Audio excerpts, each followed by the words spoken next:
مردوں کو ہم نے عورتوں پر حاکم بنایا. اب یہ بھی کنٹروورشل لوگ سمجھ جاتے ہیں.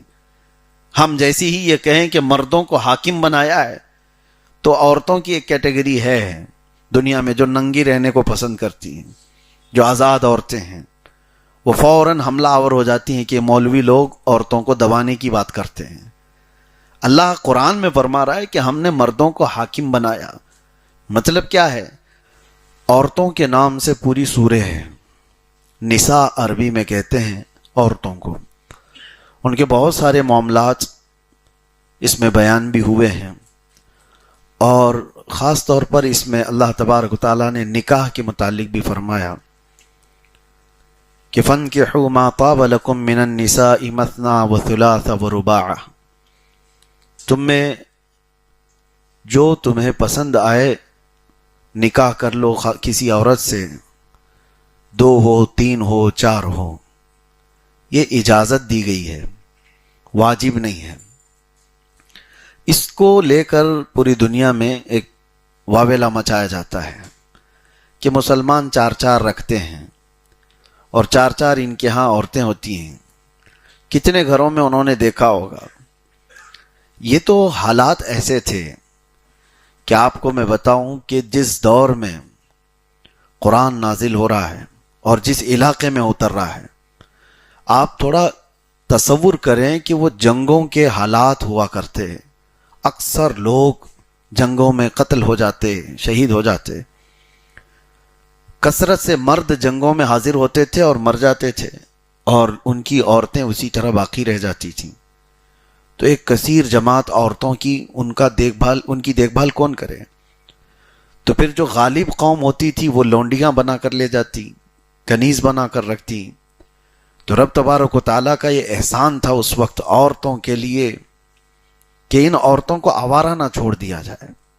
اگر کسی مرد کے پاس استطاعت ہے تو وہ 2 کو رکھ لے، 3 کو رکھ لے، تاکہ وہ غلط کاموں میں عورت نہ چلی جائے. ایک عورت کا بہک جانا پورے معاشرے کے لیے ناسور بن جاتا ہے.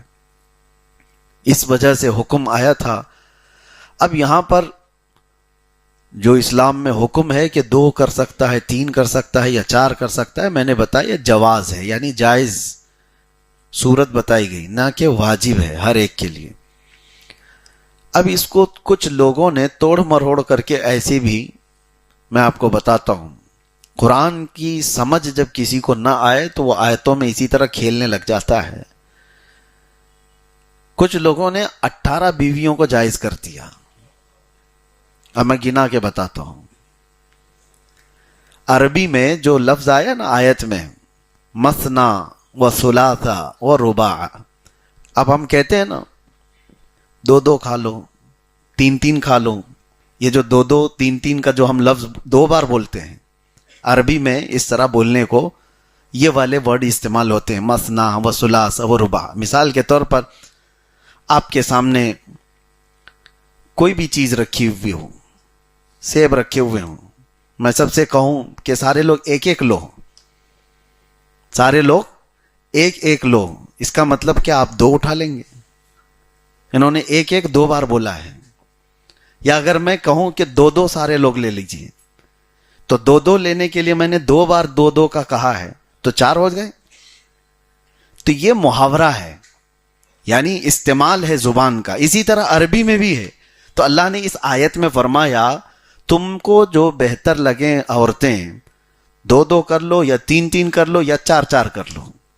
اب شیعہ جماعت کی ایک طبقہ ہے، انہوں نے اس کو پورا کاؤنٹ کر لیا. 2 کتنے ہو گئے، اور 3 کتنے ہو گئے، 6 4، اور پھر 4 کتنے ہوئے، یہ 18 کا انہوں نے حساب لگا لیا کہ 18 تک کر سکتے ہیں. تو جب قرآن فہمی نہ ہو، قرآن کی سمجھ نہ ہو، تو بندہ اسی طرح آیتوں میں کھیلنے لگ جاتا ہے. آج کے دور میں ایک فرقہ نکلا ہے جو اپنے آپ کو اہل قرآن بھی کہتے ہیں. وہ قرآن کی تفسیر کو پوری طرح سے توڑ مروڑ دیں. ہمارے پڑوس ملک پاکستان سے ہر دن ایک فرقہ جنم لیتا ہے، اور نئے وہاں سے فرقے اٹھتے ہیں. ایک شخص ایسا بھی اٹھا جس نے پوری حدیثوں کا انکار کیا، اور وہ قرآن کو اپنی سمجھ سے لوگوں کو سمجھاتا ہے. اللہ کی پناہ کتنے لوگ اس میں گمراہ ہو جاتے ہیں، اور اس کا دعویٰ یہ کہ رمضان کا کہ روزوں کا کہیں ذکر ہی نہیں ہے، کیوں روزے رکھ کر کے اپنے آپ کو مصیبت میں ڈالتے ہو؟ اللہ نے قرآن میں رمضان کی فضیلت بیان فرمائی اور روزوں کا ذکر الگ آیا ہے، یا ایھا الذین آمنوا کتب علیکم الصیام، اے ایمان والو تم پر روزے فرض کیے گئے، لیکن رمضان اس آیت میں نہیں ہے۔ اس طرح سے شوشے چھوڑتے ہوئے جب حدیث کا سہارا نہیں لے گا تو قرآن میں اسی طرح وہ کھیلتا رہ جائے گا۔ تورات کے متعلق وہ فرقہ یوں کہتا ہے کہ یہ کوئی کتاب ہی نہیں ہے، زبور کوئی کتاب ہی نہیں ہے، یہ نہ داؤد علیہ السلام پر اتری ہوئی کتاب کا نام ہے، نہ موسیٰ علیہ السلام پر اتری ہوئی کتاب کا نام ہے، ایسی کوئی چیز ہی نہیں۔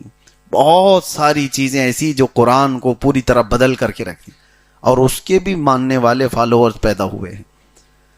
اسی لیے میرے عزیزوں، بزرگوں نے فرمایا ہے کہ حضور پاک صلی اللہ تعالی علیہ وسلم کی حدیثوں کو چھوڑ کر کے جو قرآن بھی سمجھنا چاہے وہ گمراہ ہو جاتا ہے۔ بخدا خدا کا یہی ہے در، نہیں اور کوئی مفر مقر، جو وہاں سے ہو یہیں آ کے ہو، جو یہاں نہیں تو وہاں نہیں۔ حضور صلی اللہ تعالی علیہ وسلم قرآن ہمارے سامنے لے کر کے آنے والے کون ہیں؟ اللہ کے نبی، اور اگر حضور سے ہی نہیں سمجھو گے تو پھر کسی اور سے کیسے سمجھو گے؟ قرآن پاک کو صحیح سمجھانے والا صرف اور صرف اللہ کا رسول ہے۔ میرے آقا صلی اللہ علیہ وسلم نے جس آیت کی جو تفسیر بتائی وہی قابل قبول ہے، دوسرا کوئی شخص بتائے تو وہ قابل قبول نہیں۔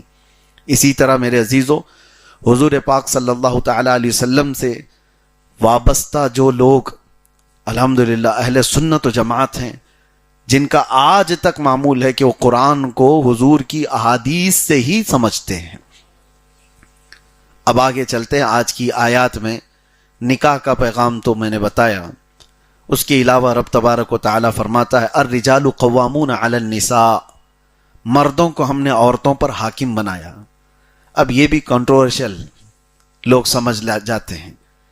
ہم جیسی ہی یہ کہیں کہ مردوں کو حاکم بنایا ہے تو عورتوں کی ایک کیٹیگری ہے دنیا میں جو ننگی رہنے کو پسند کرتی ہیں، جو آزاد عورتیں ہیں، وہ فوراً حملہ آور ہو جاتی ہیں کہ مولوی لوگ عورتوں کو دبانے کی بات کرتے ہیں۔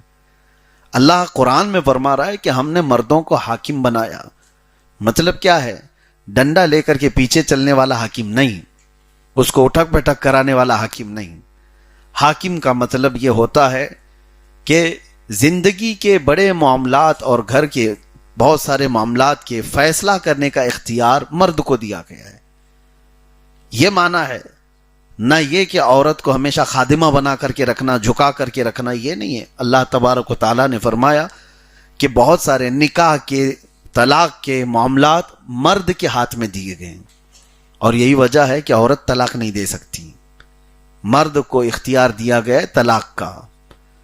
اگر ان کو بھی یہ دے دیا جاتا تو روز بیچارے وہ دھڑا دھڑ چار چار نہیں پتہ نہیں کتنی دے ڈالتی، ایک ہی گالی میں وہ تو 70 دے دیتی ہیں۔ اللہ تبارک و تعالیٰ نے مردوں کو اس کا اختیار دیا، اور اسی سے دیکھیں طلاق کا ریشیو جو ہے پوری دنیا میں مسلمانوں کے ہاں اتنا نہیں ہے جتنا دوسرے مذاہب میں پایا جاتا ہے۔ وجہ یہ ہے کہ اللہ تبارک و تعالیٰ نے مردوں کو یہ پاور دیا، یہ کنٹرول بھی دیا ساتھ میں۔